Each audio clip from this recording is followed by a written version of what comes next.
За ерөнхий зах зээлийг өнөөдөр төрүүлээд харцгаая. За өнгөрсөн бараг жилийн хугацаанд юу хийсэн бэ гэх юм бол энэ Америкийн Microsoft компаниуд IWM ProShares, Russell 2000 энэ бүр нэртэй байгаа. Гэхдээ S&P 500 дотор 500 томоохон компаниуд байгаа. Russell 2000 дотор арай жижигхэн компаниуд байгаа нөө жараханууд гэж хэлж болно. За Dow Jones халин S&P 500 томоохон одоо түүнээ загас Russell 2000 жараха гэж хэлж болно. За тэгээд энэ жараха компаниуд өнгөрсөн жилийн Donald Trump-ийн тарифын цөмийн зэвсгээс хойш юу болсон бэ гэх юм бол аимшигтай 200%-аар өссөн. За тэгээд өмнөх хай дээр одоо ирсэн байгаа. Энэ бол resistance болж таарч л байгаа. Гэхдээ ерөнхийдөө тренд лайнаар ингээд дэше явж л байгаа. За энэ тренд үргэлжлүүлэх үгүй юу ерөнхийдөө удахгүй шийдэгдэнэ. Ер нь бол 3 сарын үеэр энэ хаваар ерөнхийдөө breakdown хийх магадaltaй.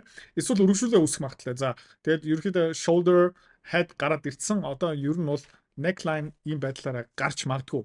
Гэхдээ тодорхой биш. Тэгээд хэдүүлээ юу армаар байна гэх юм бол сонирхолтой Dow Jones Transportation Index. Энэ одоо нөгөө тээврийн компаниуд. Томоохон логистик тээвэр тийм ээ хүрээлтийн компаниуд. За эдний орлого хизээ өсдөг юм бэ гэх юм бол эдийн засаг буцалж явах үедээ. Бараа Агаас B явж явах үедээ. За тэгээд Donald Trump-ийн тарифын дайны ёроолноос хойш Dow Jones Transportation Index яасан бэ гэх юм бол 58%-аар өссөн байгаа. Энэ бол бас дэжгүй. Окей. IWM өсөж байна. Одоо нөгөө жараханууд тээврийн компаниудын хөвцөө өсөж байгаа. Одоо нөгөө Dow Jones-ыг би тийм сая өнгөрсөн хэдэн саруудад би ярьлаа. Ер нь Dow Jones-ыг 2019 оноос хойш ярьж байгаа. Тухайд тийм хэд дээр байсан 2019 он. Та харж байгаа юм бол тий 20,000, 28,000 доо 28,000 дээр байсан. Одоо 50,000 гарцсан байгаа. Тэгээд Dow Jones бол хүчтэй, тогтвортой дэш явж байгаа. За хаа хүртэл дэш явах магадaltaй юм бэ? Окей, энэ дээр хэдүүлээ зүгээр Fibonacci-гийн trend base юугийн гаргачих. Тэмээ таамаг юу юм бэ гэх юм бол ер нь бол энэ 60-70,000 руу явах магадлал бол маш өндөртэй. Тэгээ энийг бас зүрдөө тайлбарласан хугацааны арилжаа хөрөнгө олт тийм мөнгөөр мөнгө олох амар сонирхолтой байгаадтай тийм. Гэхдээ амар хэцүү. Хэвч хүмүүс нь ерөөсөж чаддгүй. Ягаад чаддгүй юм бэ гэх юм бол ментор багш байхгүй, community байхгүй. Одоо сайн сонсоорой. Би school community нээсэн. Тэн дээр юу зааж байгаа юм бэ гэх юм бол энэ толгоонд байгаа хөрөнгө олтын бүх чадвараар чамтай хуваалцаж байгаа. Тэрнээс гадна би ямар хувьцаа хизээ ямар ханшаар хэдэн хуваар авж байгаа юм бэ тэн дээр ил тавигдсан байгаа. Чи нөгөө дүр аж бол. За. Манай community-ээр нэгдсэн хүмүүс одоо 1 сарын байдлаар доллараар тийм ойролцоо 50-60% өгөөж аль хэдийн авцсан байгаа. За чи миний энэ чадварыг сурмаар байгаа юм бол энэ видеоны эцэст тийм манаар автна чам дэлгэн мэдээлэл өгнө. Тэгээд school community дотор уулзъя. Юунаас болж байгаа юм бэ гэх юм бол олон улсын компаниуд, асар том компаниуд тэгээд хөрөнгөний зах зээл дээр хүмүүс айгаад эхлэх юм бол мөнгөө аюулгүй газар хиймээр байгаа юм бол хүмүүс хаашаа хөрөнгө олт хийдэг юм бэ гэх юм бол энэ Dow Jones дотор хөрөнгө олт хийдэг. Энэ дотор ямар компаниуд байгаа юм бэ гэх юм бол те хэдүүлээ зүгээр харчих л та. Энэ дотор тийм өсвөр том компаниуд л байгаа. За 3M тийм одоо Scotch March, American Express, Warren Buffett-ийн хамгийн дуртай нэг компани, Amgen, эрүүл мэнд тийм Amazon байна, Apple байна, Boeing, Caterpillar одоо хүн тоног төхөөрөмж мотор механизм, Chevron, нефт, Cisco бол IT-ийн дэд бүтц, Coca-Cola тийм одоо бүр ингээд 100 хэдэн жилийн настай компани, Dow, химийн бодис, Goldman Sachs банк санхүү, Home Depot барилгын томоохон сүлжээ, Honeywell, Mask, химийн бодис, хангамж, аюулгүй байдлын материал, Bailey, бүх юм хийдэг, Intel, IBM, Johnson & Johnson, JP Morgan Chase, McDonald's, Merck, Германы нэг компани олон улсын одоо болцсон байгаа. Эрүүл мэнд, им хангамж, Microsoft, Nike, Nvidia, саяхан ишээ орсон, Procter & Gamble, одоо угаалгын гэр ахуй өргөн бараа, Salesforce, удахгүй гарч магадгүй, Sherwin-Williams, энийг би сонсож байгаа юм байна. Travelers Company одоо check төлбөр тооцоо.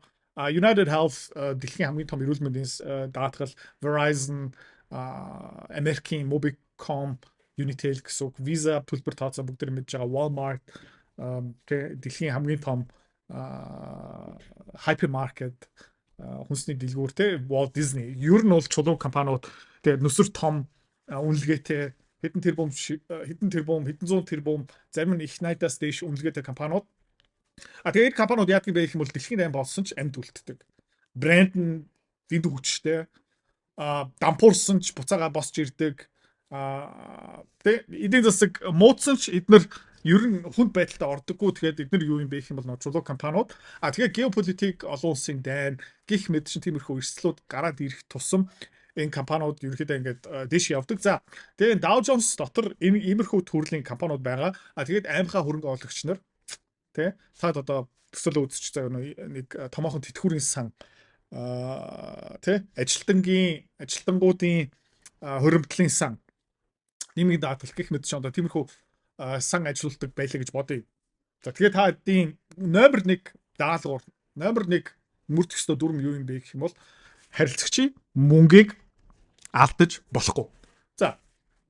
Тэгвэл таашаа хөрөнгө оруулалт хийх юм бэ. Тэгээд томоохон дэлхийн хэмжээний кризис болсон ч мөнгөнд дүн буурсан байж болно. Гэхдээ мөнгөнд дүн алга болж болохгүй. Доллар байхгүй болж болно, евро байхгүй болж болно. Гэхдээ евро, доллар, төгрөг одоо амар энгийн.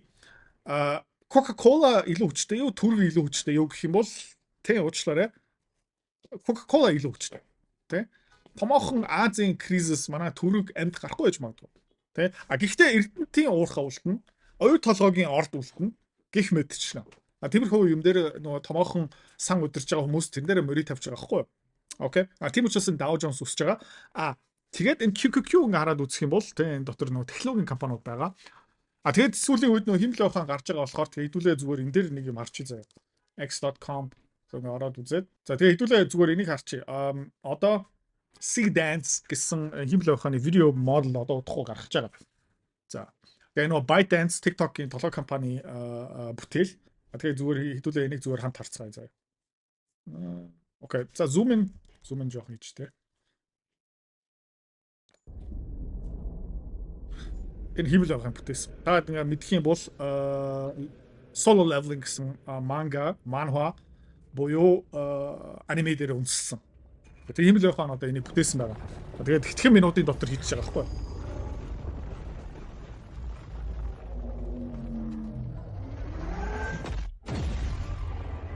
Тэгээ sound effect-ийг хийж байгаа, текстийг хийж байгаа, найруулгыг хийж байгаа, анимашныг хийж байгаа гэх мэт бүгдийг хийж байгаа. Төгсөл биш. Гэхдээ та мэдэх юм бол 2-3 жилийн өмнө энэ химэл ухаан модельүүд гарч ирсэн шүү дээ. Тэгээд одоо иймэрхүү юм бүтээж эхэлж байна гэдэг чинь жилийн дараа 2 жилийн дараа яг яах юм бэ? Тэгээд энийг өмнө нь бол маш олон аниматор, дизайнер гих мэт хүмүүс хийдэг байсан. Одоо хин хийж байгаа юм бэ гэх юм бол за энэ нөгөө бүрэн хятад кино.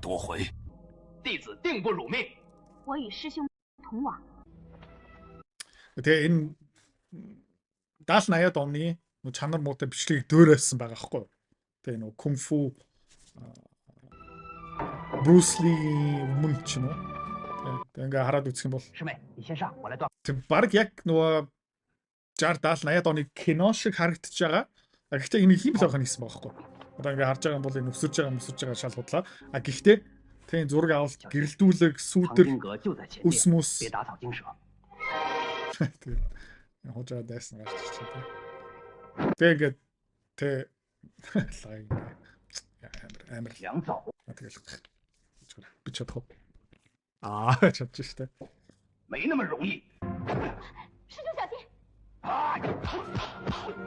Тэгээд энэ худлаа саунд эффектийн аюулсан хийж гин. Өмнө бол 6-7 хуруутай байсан юм бол одоо тийм байхгүй болсон байна. За тэгээд энэгээр дамжуулаа юу хэлэх гээд байна гэх юм бол технологийн компаниудын хөвцөө ерөөдөө хүн цогцолт авч байгаа юм. За энээсээ хин ерөөдөө алуулж байгаа юм бэ гэх юм бол Duolingo тий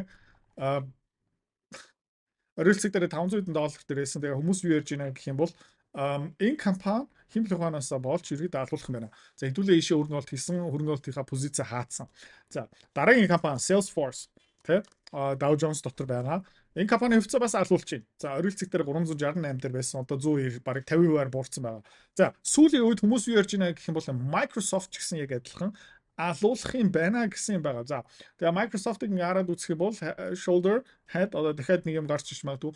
Тэгээд би өөрөө PowerPoint ашиглах болцсон байна. Би өөрөө Excel-ийг илүү цөөхөн ашиглаж үзэж байгаа. Тэгээ хаасаг үгийн хэмэл байхаа нэвтэрч байгаа учраас ерөнхийдөө тэр Outlook, PowerPoint гих мэтчлэн тэ Microsoft-ийн цайны газар удахгүй алгуулах юм байна гэсэн яриа явж байгаа. За, тийм учраас энэ Nasdaq ерөнхийдөө ингээд top information дотор орж байгаа. Тийм учраас S&P 500 Dow Jones-с хамаагүй сул явж байгаа.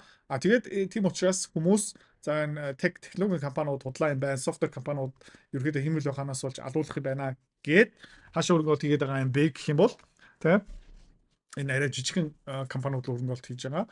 Тэгээд софтвер компани, технологи компаниудын хувьцааг зарж байгаа. Окей.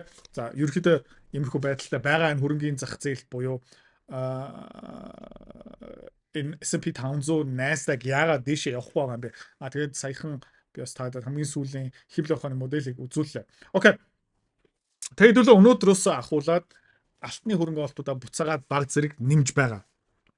Ихэр ерөөсөө нэмэхгүй хэдүүлээ. Ааж маажмаараа шагаага дүрч эхэлж байгаа. Яагаад тэгж байгаа юм бэ гэх юм бол эндээсээ харж бол. За, энэ ерөнхийдөө өнгөрсөн жилийн 9 сараас эхэлсэн uptrend. Энэ uptrend дээр жоохон тий false breakdown, fake out болсон. Гэхдээ юу болж байна гэх юм бол ерөнхийдөө энэ uptrend өргөжүүлж байгаа. Тэгэхээр миний таамаг юу юм бэ гэх юм бол одоо ер нь би өмнө хэлжсэн нэг 7 хоногийн өмнө 7 хоногоос 9 хоногийн өмнө юу хармаар байна гэх юм бол энэ жоохон тогтворчмаар байна. Окей. За. Тэгээд энэ үеэр болж исэн хөдөлгөөн ерөөхдөө давтагдах гад байна. Тэ? Тэгээд юу болж исэн бэ гэх юм бол топ болсон, retraction явсан, uptrend нь хүчнтэй хിവэрээ. Тэгээд юу болж исэн бэ гэх юм бол таад ингэ харж байна. Breakdown, consolidation, uptrend ааж маажмараа ингэ дэш явсан. За, breakout болох гэж үзсэн, fake out болсон. Тухайн санаж байгаа юм бол бүр ингэ доошо false breakdown болох магадaltaй. Юу болсон бэ гэх юм бол false breakout болсон. Худлаа тэ дэшээ буужсан буцаага breakdown болоод тэгээд дахиад ерөөхдөө энэ resistance-ийг цохоод retest хийгээд за энийг жоон цэвэрлж тэ дэшээ явсан. Одоо энд нөгөө resistance байна гэх юм бол энүүгээр худлаа дэшээ бууждах гэж үзсэн, breakdown болсон, дэшээ дахиад цөмөлсөн, retest хийгээд тэгэл ерөөхдөө дэшээ явсан. За, тэгээд ерөөхдөө адилхан төстэй юм болж байгаа. Та нэг харж байгаа бол энд нэг зураас байна. Энд бас нэг зураас байна. Тэгээд ерөөхдөө энэ удаадаа яах магадaltaй юм бэ гэх юм бол false breakdown. Тэгээд breakout, retest. Тэгээд энэ дэшээ явах потенциалтай. Одоо ирээдүйн хэдүүлээ таамаглах боломжгүй харж чадахгүй учраас одоо баг зэрэг ингээ позициудаа нэмж байгаа. Тэгээд энэ манай алтны компаниудыг хараад үзэх юм бол log chart-ыг гаргаад үзчихье. Тэгээд энд юу болж байгаа юм бэ гэх юм бол нэг false breakdown болж байгаа. 200-day moving average дээр одоо ерөөхдөө ирсэн байгаа. Энэ өмнө бол та харж байгаа бол энүүгээр ерөөхдөө ингээд дэшээ явсан. Өмнө бол 200 хоногийн moving average-аараа ерөөсөө уулзаж золгож үзээгүй. Энэ удаадаа яах магадaltaй юм бэ гэх юм бол тий breakdown болох магадaltaй Nika Metals нэг 18, 19 руу ингээд буурах потенциал бол байгаа. Гэхдээ хэдүүлээ одоо баг багаараа позициудаа нэмэн шүү. Matsa Metals, Matsa Resource дээр техник зураг нь бүр тодорхой. Ерөөхдөө энэ uptrend line хүчнтэй хിവэрээ 200-day moving average ерөөхдөө яг trend line явж байгаа. Тэгдүүлээ зүгээр 50 баг багаараа ааж маажмаараа позициудаа буцаагаад нээж байгаа. Окей. Тэгээ орла дээр юу болж байна гэх юм бол эндээ би таадад үзүүлчихье. Тэ өмнө бол яг энэ нэг айгуу цэвэрхэн consolidation нараа явж исэн. Тэгээ энэгээр нэлээх energy цуглуулад дээшээ явсан хэдүүлээ ерөөхдөө яг энэ үеэр нэлээд анхуухан нэмсэн. Энэ хаваар бүгднийг зарсан. Одоо ерөөхдөө буцаагаад тэ тэр consolidation level руугаа буцаагаад ирсэн байна. Тэгэхээр Ola Mining бүр яг магадaltaй байх юм бол бүр 200-day 200 хоногийн moving average дээр буцаагаад доошо буугаад ирэх юм бол хэдүүлээ яах юм бэ гэх юм бол нэмж авна шүү заяа. Мөнгөний уурхаануудын хувьд бол ерөөхдөө яг адилхан. За, тэгээд одоо хэдүүлээ юунд анхаарах хэрэгтэй юм бэ гэх юм бол энэ 7 хоногт ер нь бол энэ Nvidia дээр нэлээд сайн анхаарах хэрэгтэй. За, тэгээд Nvidia-гийн chart би таад өнгөрсөн өмнөх видеон дээр бас хэлж ирсэн. Энд юу харагдж байна гэх юм бол нэг head and shoulders байна. Тэгээд хэдүүлээ харъя. Ер нь бол 200 moving average дэш явж байгаа breakdown болоод ирэх юм бол гэхдээ нэг сандрах хэрэггүй. Окей. Breakdown болоод ирэх юм бол хэдүүлээ маргааш юм өнөөдрөөс stop loss зоогоод эхэлчихнэ. Тэгээд ерөөхдөө манай stop loss-ыг цогчих юм бол ер нь бол нэг false breakdown болох бах. Өмнө бас ингэ болж исэн. Тэрний өмнө хизээ болж исэн байх юм бол энэ үеэр болж исэн. Тэгээ 23 оны үеэр бас ерөөхдөө нэг downtrend руу ороод тэгээд дараагийн ингэ шатлуу явсан. За тэгээд Nvidia-гийн арилжаа тэ түүх давтагдах магадaltaй. Тэгээд яг адилхан Micron дээр адилхан дүр зураг харагдаж байгаа. Тийм учраас хэдүүлээ маргааш нөгөөдрөөсөө энэ хэдэн хувьцаанууд дээр ер нь бол жоохон stop loss-уудаа тавья. Гэхдээ одоо арай болоог байгаа. Тэгээд ингээ хараад үзэх юм бол Micron ер нь эндээ consolidate хийгээд тэ дараагийн шат хаана бэ гэх юм бол номер 1 энэ $506 байна. Тэ Fibonacci 0.618. Тэгэхээр тэрний дараа 595 руу явах потенциалтай. За тэгээ өнөөдөр хэдүүлээ явж байгаа юм бэ гэх юм бол бас VIX дээр жоохон позиц багасгаж байгаа. Тэгээд хэдүүлээ зүгээр тайм хараад суух хэвээр баг зэрэгээр хэдүүлээ одоо буцаага алтаа орж байна. Тэгээ бусад өнөөдрийн хэдүүлээ зүгээр харж QQQ одоо ер нь бол тэ хугарлын цэг дээр ирж байгаа. Dow Jones бол тэ хэлэх юм алга яг трендийнхаа дагуу яг явах хэвээр юуныхаа дагуу явж байгаа. S&P 500 энерги хүчийг алдж байгаа. Тэгээд энэ хоёр гэ доошоо яваад ирэх юм бол тэ S&P 500 QQQ доошоо яваад ирэх юм бол энэ алт өргөжлүүлээд буцаагаад up trend руу орох магадлал байгаа шүү. Гэхдээ энэ долларын сүүлээр дүр зураг нь илүү дотроо болно, геополитик гэх мэт чинь илүү дотроо болно. Тэгээд тухайд би таадаг шинэ мэдээлэл өгье. Тэгээд тэр хүртэл тий тань байцгаарай. Тэгээд маргааш ирээд болцсон. Бай. Хэрвээ та манай эдгээр цэцэрлэг бит хоёрын Earn Invest Be Free School Community-д нэгдэхийг эсвэл яг одоо үзэж байгаа бичлэгийнхаа хамгийн ихний линк дээр дараарай. Линк дээр дарснаар манай School Community-гийн ерөнхий мэдээлэл гарч ирэх ба хамгийн түрүүнд та school дээр өөрийнхөө профайлыг үүсгэх юм. Профайлаа үүсгэхийн тулд та заавал нэг зураг, өөрийн овог, нэр болон мэйл хаягаа оруулах шаардлагатай. Профайлаа үүсгэсний дараа та join гэж дараад Visa карта холбоно. Visa карта холбосноор сарын $29 төлбөр нь шууд татагдаад та манай community-д нэвтрэх эрхтэй болно. Манай community-д орж ирснээр юу байгаа юм бэ гэвэл одоо аль хэдийн 10 компанийн үнэлгээ, түүний Excel файл, давтамжтай ордог зах зээлийн шинжилгээ, судалгаа болон анхан шатны бүх суурь мэдээллүүд орсон байгаа. Мөн та надтай холбогдоод бүх зүйлээ асуух боломжтой. Хэрвээ танд сонирхолтой санагдчих байвал манай community-д нэгдээрэй.